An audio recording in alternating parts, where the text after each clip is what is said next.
Na minha concepção, o sistema político que aí está falido.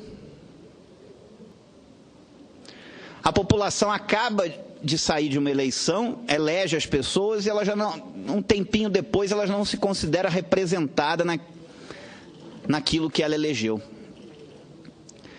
A democracia representativa, como a gente conhece, ela está falida. Então nós temos que mudar. Se as pessoas hoje não acreditam em política, e nos políticos de uma forma geral, nós temos que mudar. E não é só mudar os personagens, nós temos que também mudar o sistema. Nós temos que fazer uma reforma política profunda, que mude a forma de se eleger os políticos e a forma de se fazer política nesse país. Eu protocolei na minha primeira semana aqui no Senado Federal um conjunto de propostas nessa casa, com algumas PECs e alguns projetos de lei, para que esse país fizesse uma reforma política profunda, que aproximasse o cidadão da política. Quais são essas propostas, senhor presidente? E que, na minha opinião, poderiam ser objeto de um plebiscito, para que a população fosse consultada. Sei que cada um tem a sua opinião aqui, todas precisam ser respeitadas, assim como eu quero que a minha seja. Mas eu tenho a reforma política que eu sonho, para que a gente tenha um novo sistema político nesse país. E protocolei aqui algumas propostas para melhorar esse nosso sistema. Quais são elas, senhor presidente? Primeiro, a proibição à reeleição para o Poder Executivo e o limite máximo de uma única reeleição para o Poder Legislativo, para que o sistema seja constantemente oxigenado, renovado, para dar chance a outras pessoas. Hoje tem muitas pessoas que estão em casa nos assistindo, que às vezes pensam em entrar na política, mas logo depois desistem, começam a pensar, mas eu vou disputar com quem já está lá há muito tempo, uma campanha cara, trabalhosa, não vou entrar nisso. Então o sistema tem que ser constantemente oxigenado, renovado. Quando uma pessoa fica muito tempo num cargo, ela começa a se achar proprietária dele, e ela vai se esquecendo que ela é apenas um representante. Então a primeira proposta seria essa: fim da reeleição para cargos executivos e limite de uma única reeleição no máximo para cargos legislativos. A segunda seria a instituição do voto facultativo, o fim do voto obrigatório. Isso obrigaria a classe política a ter que fazer um trabalho de base, de convencimento de ideias, porque só o convencimento de ideias levaria o eleitor às urnas. Porque se a pessoa achar que aquilo não serve para nada, ela não vai às urnas. Isso vai exigir da classe política uma outra postura. A terceira proposta é a instituição do voto distrital. O voto proporcional de lista aberta que a gente tem no Brasil, que só existe no Brasil e na Finlândia, ele é um sistema que a pessoa é dona do voto dele até o momento que ela põe o voto na urna. A partir dali pode acontecer qualquer coisa com o voto dela. Inclusive esse voto ir para alguém que ela detesta. Isso não é democrático. O voto distrital funcionaria assim: dividiria os estados em distritos e cada distrito passaria a eleger um parlamentar, um deputado. Reduzindo a área geográfica da campanha, você torna a política mais acessível ao cidadão comum. A política fica mais perto do cidadão comum, não só para ele fiscalizar o eleito e cobrar do eleito os compromissos de campanha, como também o acesso dele à política. Eu fui candidato 3 vezes a deputado distrital, perdi 2, só ganhei a terceira. Tinha que fazer campanha no Distrito Federal todo. Isso favorece quem tem dinheiro. Quando se diminui a área geográfica da campanha, a campanha fica menos desigual. A pessoa tem mais chance de sair ali panfletando de um por um. E mais, nós tivemos Mais de 1.300 candidatos na última eleição a deputado federal em São Paulo. A pessoa passa a campanha inteira tentando ficar conhecido. Quanto suas ideias, então, passam ao largo. Quarta proposta, senhor presidente, instituição de um sistema de revogabilidade de mandatos. A pessoa, para ser candidato, teria que passar a registrar propostas e compromissos na Justiça Eleitoral. A Justiça Eleitoral, por sua vez, publicaria essas propostas e compromissos no seu site na internet. Uma vez eleito, qualquer eleitor, tendo votado nessa pessoa ou não, poderia pedir o mandato dela de volta, se ela não cumprisse ou contrariasse frontalmente qualquer um daqueles compromissos. Se um candidato a deputado diz, sou contra o aumento da carga tributária, e como parlamentar ele vota favorável ao aumento da carga tributária, ele está contrariando formalmente algo que ele colocou como compromisso. Se um candidato a governador diz, vou construir um hospital com 200 leitos, em até 2 anos, e se ele não entregar em até 2 anos, ele descumprir um compromisso. Isso vai fazer com que a população comece a exigir compromissos mais objetivos dos candidatos. E, num ponto futuro, passe a votar menos simplesmente em pessoas e mais nessas propostas e compromissos. Porque ela vai ter a garantia legal de que esses vão ter que ser cumpridos. E os mandatos vão ter que ter mais consciência de que são apenas representantes daquilo que se propuseram durante o período eleitoral. Quinta proposta. Proibição de doação privada em campanhas políticas e instituição do financiamento exclusivamente público de campanha. Mas sem dar dinheiro para os partidos e para os candidatos diretamente, porque senão vai ficar pior. Se hoje tem gente que é candidato só para alugar tempo de televisão, que dirá para receber dinheiro diretamente.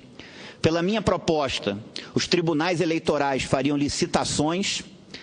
A gráfica que ganhar imprimiria o panfleto de todos os candidatos naquele determinado cargo, naquele determinado lugar.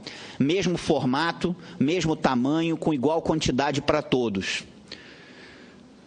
Uma produtora de televisão que ganhasse a licitação naquele determinado lugar, gravaria o programa de todos os candidatos, aquele determinado cargo, naquele determinado lugar, com o mesmo tempo, com o mesmo fundo. A pessoa teria que ganhar no conteúdo, no convencimento, no argumento. A sexta é a que permite que uma pessoa possa ser candidato a um cargo eletivo sem filiação partidária, que eu também protocolei aqui na minha primeira semana aqui no Senado Federal. É justo, se o Congresso Nacional tem que representar a diversidade de pensamento que existe na sociedade brasileira, e se na sociedade brasileira existe hoje uma enorme parcela que não se considera representada em partido político nenhum, é justo e democrático que essas pessoas também possam não só votar, como também serem votadas. É justo e democrático. O único filtro que eu coloco para a pessoa ser candidato sem filiação partidária é que a pessoa tenha que recolher 1% de assinaturas daquele eleitorado que ela vai disputar, para que tenha alguma representatividade, alguma legitimidade. Mas é justo e democrático, senador Dário Berger, que uma pessoa que queira ser candidato sem filiação partidária, que possa sê-lo, e que possa tentar representar também suas ideias. Até porque hoje existe um conjunto enorme de pessoas que não se considera representado em partido político nenhum. A sétima proposta é a que preza pelo respeito ao eleitor. É a que decreta perda de mandato para alguém que seja eleito para um cargo legislativo, que vai ocupar depois um cargo no executivo. Hoje a pessoa se elege deputado, depois vai ser secretário de Estado, vai ser ministro. Ela não pergunta para o eleitor se ele concorda que ela deixe o cargo pelo qual ela foi eleito para ir ocupar um outro cargo. Ou seja, como se o eleitor não valesse de nada. Então é preciso ter respeito ao eleitor. E eu não estou propondo nada original. Quando o presidente Barack Obama foi eleito presidente dos Estados Unidos pela primeira vez, ele convidou a então senadora pelo estado de Nova York, Hillary Clinton, para ser secretária de Estado, que é equivalente a ministro das Relações Exteriores aqui no Brasil. E ela, para ocupar a Secretaria de Estado, ela teve que renunciar ao mandato de senadora pelo estado de Nova York. Porque a pessoa não pode estar num dia no poder fiscalizador, no outro dia no fiscalizado, depois voltar para o fiscalizador. Isso não é correto. Isso é uma promiscuidade. A pessoa num dia está num... E no Brasil, isso ainda tem casos esdrúxulos, que a pessoa está num ministério ou numa secretaria e deixa o ministério e a secretaria para voltar a ser parlamentar, votar e depois volta para o ministério. E nas cidades pequenas, os prefeitos utilizam desse instrumento para encher as câmaras de vereadores de suplentes e terem um controle sobre as câmaras de vereadores. E isso não é bom para a democracia, não é bom para o contribuinte. Essas são as 7 propostas, senhor presidente, que eu coloquei como contribuição. Eu não sou dono da verdade, muito menos tenho a pretensão de ser. Mas acho que nós teríamos um sistema político melhor se não tivéssemos a reeleição para cargos executivos, se fosse proibido que parlamentares se reelegessem para o mesmo cargo mais do que uma única vez, se nós tivéssemos o voto facultativo, que inclusive é mais democrático, a pessoa votar se ela quiser exercer esse gesto, se nós tivéssemos o voto distrital, que tornaria a política mais acessível ao cidadão comum, traria a política para perto do cidadão, da realidade dele. Alguns falam, mas isso vai transformar o Congresso Nacional apenas num bando de vereadores. Não é verdade. Vai caber qual é a discussão que a população quer que seja discutida. Se a população quiser vereadores, é democrático que ela tenha vereadores. Mas a população pode querer também as grandes discussões.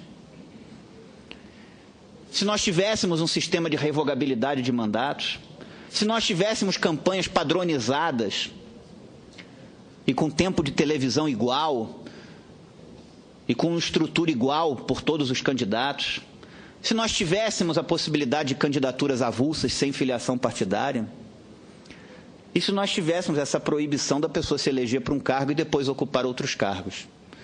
Eu tenho outras propostas que eu protocolei também ao longo desse mandato, além dessas 7, como, por exemplo, a redução do número de deputados de 513 para 300, que já tinha protocolado quando eu era deputado federal. A proposta, a minha PEC,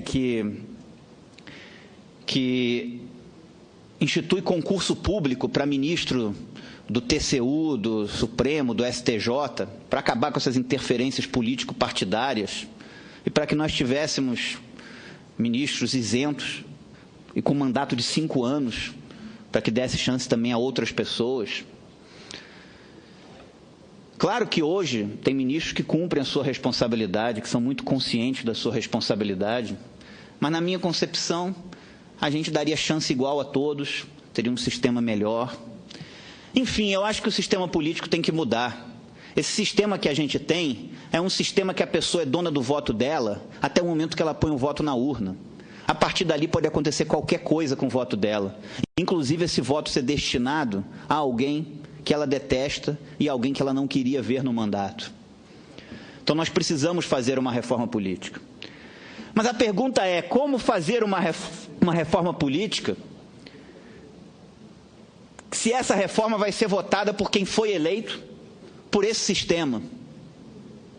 Qual é a chance dessa reforma passar? Eu faço muitas palestras em faculdades, em colégios, e as pessoas me perguntam isso. Aí eu falo, não é porque é difícil de passar que eu vou deixar de fazer a minha parte. Assumi o compromisso com o meu eleitor de protocolar essas medidas e protocolei todas elas, todas essas proposições na minha primeira semana como parlamentar. Espero que isso gere uma massa crítica, que faça com que a população pressione o parlamento. Agora, acho que a gente poderia aqui votar um plebiscito. Vamos fazer a população decidir. Por que a população só pode decidir algumas coisas e não pode decidir outras? Eu vi a proposta de plebiscito ser colocada quando eu era deputado federal, mas as perguntas que queriam fazer eram só algumas. Por que tem medo da decisão da população? Por que não pode perguntar para a população se parlamentares podem se reeleger mais do que uma única vez, para dar chance a outras pessoas? Por que não pode perguntar para a população se o voto deveria ser facultativo ou obrigatório? Por que não pode perguntar para a população se não deveria ter um sistema de revogabilidade de mandatos? Por que não pode perguntar para a população se o voto não deveria ser voto distrital? Por que não pode perguntar para a população se pode alguém ser candidato sem filiação partidária? Ou para ser candidato tem que ter filiação partidária? Por que não pode perguntar para a população se pode alguém se eleger deputado e depois virar secretário de Estado ou ministro? Vamos fazer um plebiscito, deixar a população decidir.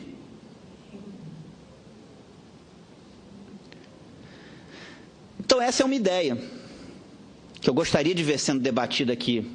Que ou se votasse as minhas PECs, e aí se não passar faz parte da democracia, mas eu gostaria de ver a posição de cada parlamentar. O que não pode é ficar 8 anos engavetado e depois de acabar o mandato, não foi votado. Ou fazer uma Assembleia Nacional Constituinte exclusiva para a reforma política, com o compromisso de quem ser candidato para essa Assembleia Nacional Constituinte, de não ser candidato a nenhum cargo eletivo durante um período, para que tivesse a isenção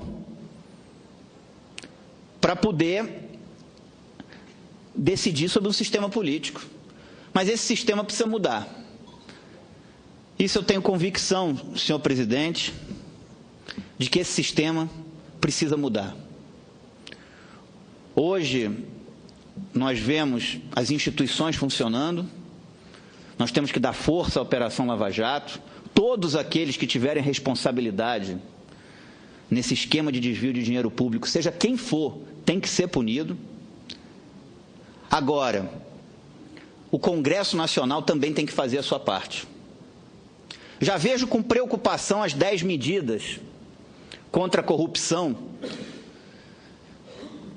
oriundas de um projeto de iniciativa popular que teve 2.028.000 assinaturas, estarem paradas na Câmara dos Deputados.